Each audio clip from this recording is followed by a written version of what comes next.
Napakaganda talaga ng juice nila doon sa McDonald's. Kasi yung juice nila, at least na juice, potion.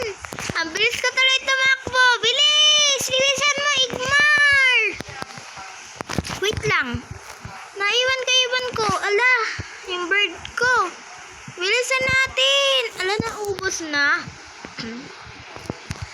Yan, ang bilis natin. Makipagkirahan tayo. Ang bilis. Napakabilis ko talaga. Oy! Ay, nandiyan na pala yung mga tropa ko. Napakabilis natin na, guys. Kasi guys, doon ako sa 7-Eleven bumili. Yung tubig nga kasi nila doon, guys. Alam niyo kung ano yung tubig nila doon? Potion. Ngayon guys, naglagay na pala ako ng secret dito, no? Pag inaasar ako ng bagong kajun. Kasi nung nakaraan guys, yan nakapag-record. Kasi ninakakompromo ako ng kajun natin. Yan, hindi na nila to mabubuksan.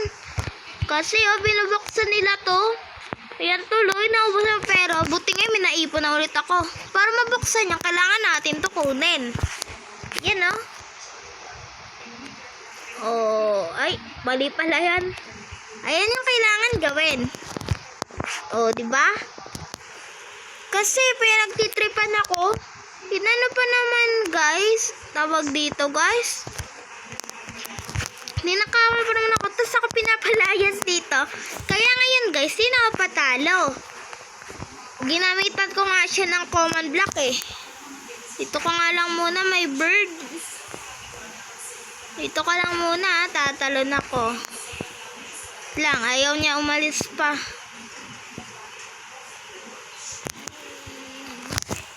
Wala ba tayo mo umalis? Sabi ko, umalis ka muna eh.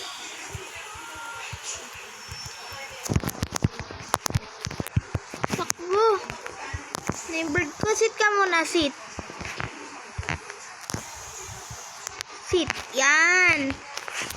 Yan, sit ka muna dyan ha. Kasi yan guys, dahil ninanakawan niya, ginamitan ko siya ng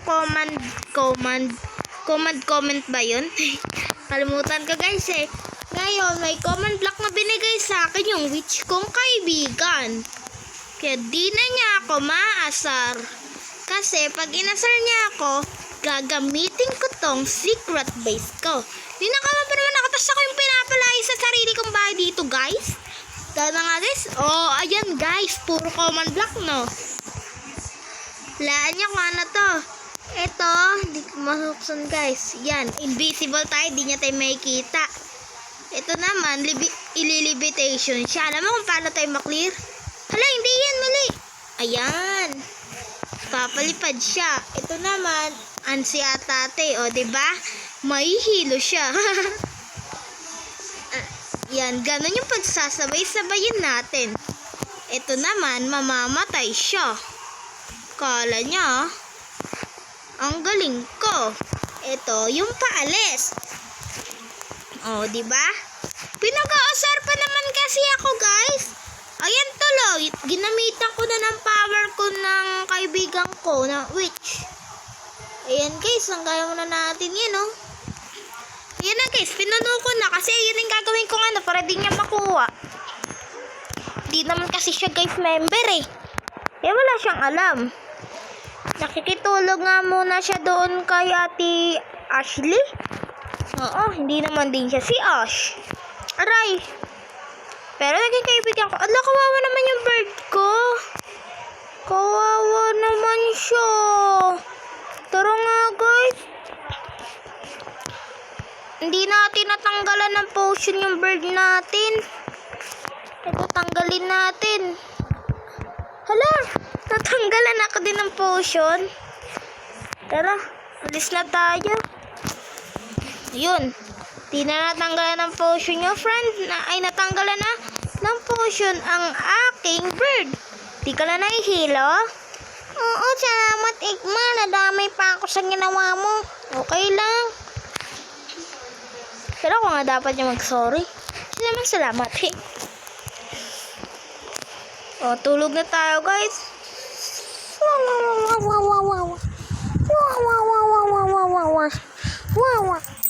Umaga na pala. Guys, alam nyo ba guys, nalista ako sa noisy kahapon sa school namin dahil sa kagandahan ng boses ko. Habang nagda-drawing lang naman kami kasi guys, kumakanta ako. Ganito oh. Ehem, ehem. Ehem. Ehem, ehem. Wait lang.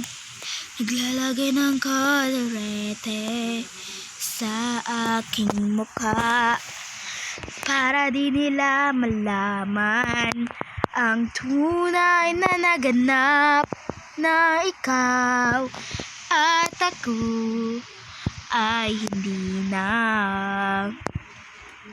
Ineensayo pang mga ngiti para di halata. Damdamin ko'y pinipigil, sa loob umiiyak dahil ikaw at ako ay hindi na. At ang hirap, magpapanggap pa ba ako na ako ay masaya kahit ang totoo ay talagang wala ka na.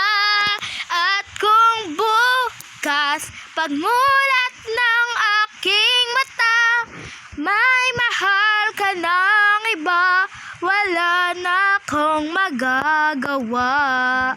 Diba? Saan ba ko nagkamali? Di ko maintindihan kung sino pang nagmamahal, siya pang naiiwan. Siya pang naiiwan. O ano guys? Dahil sa ganun kong boses, nalista ako sa noise. Maganda naman di ba guys? Ba't kaya ako nilista? Shoutout nga pala kay Seno. Kasi nagpapa-shoutout yun eh. At saka shoutout sa lahat kong classmate. Pero hindi ko masasabi lahat kasi makukulit yung iba eh. Shoutout din sa naglista sa akin. Huwag ka na sabihin guys yung name. At ang hirap. Favorite song din yun ni Ate Mili nyo. Alam mo ba yun? Nung nakaraan ata din siya nag-vlog na kumakanta siya. Gayahin ko nga siya guys. Try natin kung magagaya natin ah. Tara guys, let's go. Sabi sa akin ng teacher ko guys, yung teacher ko sa MAPI guys, timbre, yung timbre ng boses ko ay tenor. Ibig sabihin, pwede maging babae, pwede maging lalaki. Galing pa pala kumanta. Kaya ko nga, di ko naman kaya. Nangyari yan eh. At ang hirap, magpapanggap pa ba ako na ako ay masaya kahit ang totoo ay talagang wala ka na. At kung bukas pagmulat ng aking mata, di talaga kaya guys, pangit pa yung boses sa atin. Ang ganda na ng bahay niya, pinagandahan niya. Nasira nga yung bahay niya dahil doon din sa hindi naman member na sumali dito. Nabasag yung salamin nandoon niya, pero buti na repair niya agad. Eto nga din oh, eto guys, wait lang, di ko nakita. Eto guys, nagkaganyan din dahil sa member na yon. Ang dami niyang hindi man pala member, hindi pala. Galing na no. Si ano ba to? Sino ba yan? Si Moira. Alam nyo ba yan guys? Alam nyo ba guys? Ginawa ko may headset. Basta guys! O sige guys, narinig nyo naman na boses ko. Bye-bye! Kung gusto nyo yung video for today's video, mag-like na kayo at